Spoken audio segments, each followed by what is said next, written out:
Dear students, इस video में आप अल्कोहल्स के दो तरह के रिएक्शन सीखने जा रहे हैं।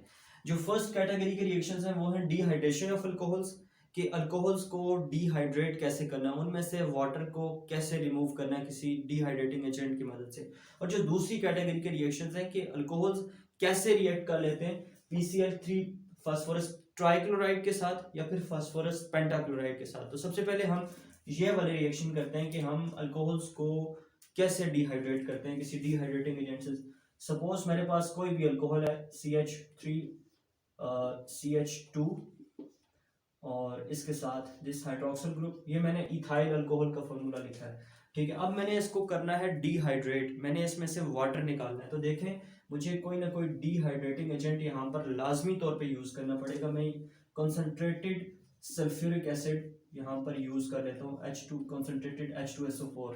ठीक है, अब टेम्परेचर भी जाहिर बात है मुझे देना पड़ेगा, 180 डिग्री सेंटीग्रेड टेम्परेचर देता हूँ यहाँ पे मैं। तो क्या होता है, ये आपका आ गया अल्फा कार्बन और ये वाला आ गया बीटा कार्बन। अल्फा कार्बन से ये हाइड्रोक्सिल ग्रुप रिमूव होगा, ठीक है, और जो आपका बीटा कार्बन है यहाँ से एक हाइड्रोजन यहाँ से इसके साथ जाके मिल जाएगा। हाइड्रोक्सिल और हाइड्रोजन मिलके क्या बना देंगे, यहाँ पर बन जाएगा जी वाटर रिमूव हो गया। और उसके साथ अब देखें, यहाँ से एक हाइड्रोक्सिल रिमूव हो गया और यहाँ से एक हाइड्रोजन रिमूव हो गया। तो ये वाला बॉन्ड ऐसे आपस में पैचअप करेंगे। ठीक है, यहाँ पर सिर्फ दो हाइड्रोजन अब बच रहे हैं क्योंकि एक यहाँ से निकल गया तो CH2, ठीक है, और यहाँ पर डबल बॉन्ड स्टैब्लिश हो जाएगा इस कार्बन और इस कार्बन के बिटवीन। ठीक है, और यहाँ पर भी चूंकि हाइड्रोक्सिल यहाँ से निकल गया हुआ है तो पीछे सिर्फ दो ही हाइड्रोजन यहाँ पे बचे हैं, CH2।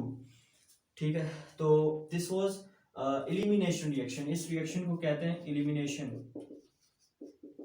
अच्छा, एलिमिनेशन रिएक्शन इसको क्यों बोलते हैं, अल्काइल हैलाइड्स के चैप्टर में कंप्लीटली इस बात के ऊपर मैं एक पूरा लेक्चर बना के बता चुका हूँ भाई कि यहाँ पर एलिमिनेशन रिएक्शन कैसे हो। देखें, यहाँ से हाइड्रोजन निकल रही है, बीटा कार्बन जो है उससे हाइड्रोजन रिमूव हो रही है, so it is the elimination reaction. ठीक है, और इसके नतीजे में अल्कीन, और आपको पता है एलिमिनेशन रिएक्शन जब भी हो तो उनके नतीजे में क्या बनते हैं, अल्कीन्स बनते हैं। यहाँ पर मेरे पास इथीन बनी है। अच्छा, सपोज अगर मेरे पास ऐसे C2H5OH, this ethyl alcohol is present here. ठीक है, तो अगर मैं थोड़ा से कम टेम्परेचर के ऊपर हो, मेरे पास कंसंट्रेटेड सल्फ्यूरिक एसिड, ठीक है, लेकिन टेम्परेचर थोड़ा सा कम हो, देन क्या होगा, सपोज 140 डिग्री सेंटीग्रेड टेम्परेचर है। ठीक है, तो देखें दिस ये यहाँ पर सिर्फ एक इथाइल अल्कोहल है, इसके साथ अगर एक और मैं यहाँ पर अटैच कर लूँ, दो, सपोज मेरे पास दो इथाइल अल्कोहल मॉलिक्यूल्स हैं, क्या होगा, एक इथाइल अल्कोहल मॉलिक्यूल में से हाइड्रोक्सिल निकलेगा, ठीक है, और दूसरे में से हाइड्रोजन निकलेगा। ये दोनों मिलके क्या बना देंगे, वाटर बना देंगे, H2O। ठीक है, यहाँ से हाइड्रोक्सिल गया, यहाँ से हाइड्रोजन गया, पीछे एक ये वाला पूरा ग्रुप बच गया और एक ये वाला। ठीक है, तो इसको अगर मैं कंबाइन करके लिखूं C2H5, ठीक है, C2H5, और इस पूरे ग्रुप को उठा के इस तरफ मैं लिख लेता हूँ O C2H5। तो ये क्या है, डाई इथाइल ईथर। ठीक है, और बेसिकली ये वाला एलिमिनेशन रिएक्शन था और ये वाला सब्स्टिट्यूशन रिएक्शन है, याद रखिएगा, इसको बोले सब्स्टिट्यूशन रिएक्शन। ठीक है, क्यों सब्स्टिट्यूशन रिएक्शन है, यहाँ पर देखें, एक तरफ CO बॉन्ड क्लीवेज हो रही है, दूसरी तरफ OH बॉन्ड क्लीवेज हो रही है।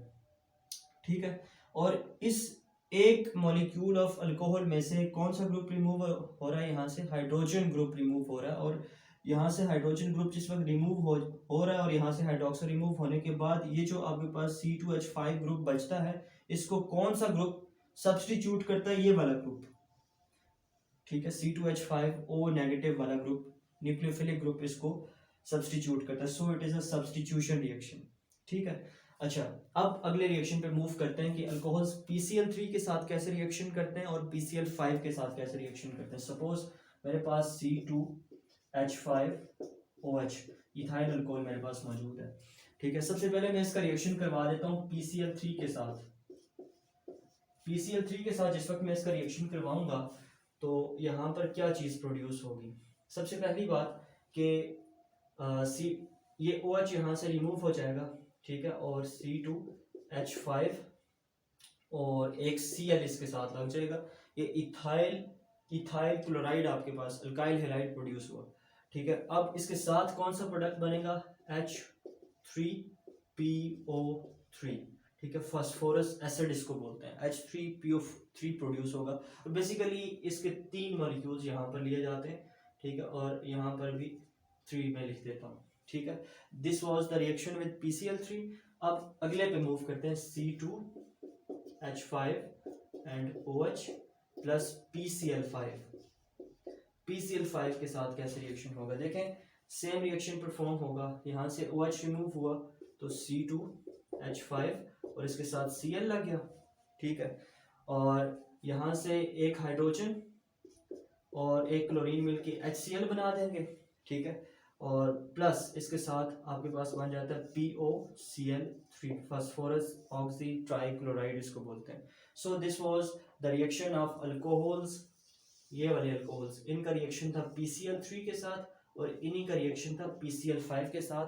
एक प्रोडक्ट तो सेम बनता है, बाकी इसके साथ जो सब प्रोडक्ट्स बनते हैं, कुछ एक्स्ट्रा प्रोडक्ट्स बनते हैं, वो थोड़े से डिफरेंट हैं। सो आपने इनको याद रखना है, इनमें थोड़ा सा डिफ्रेंशिएट करना है जिस वक्त भी आप PCl3, बहुत इंपॉर्टेंट है, एंट्री टेस्ट में भी पूछे जाते हैं और बोर्ड के क्वेश्चंस में भी, आई थिंक शॉर्ट क्वेश्चंस में ये वाला क्वेश्चन पूछा जाता है कि how alcohols react with PCl3 and PCl5।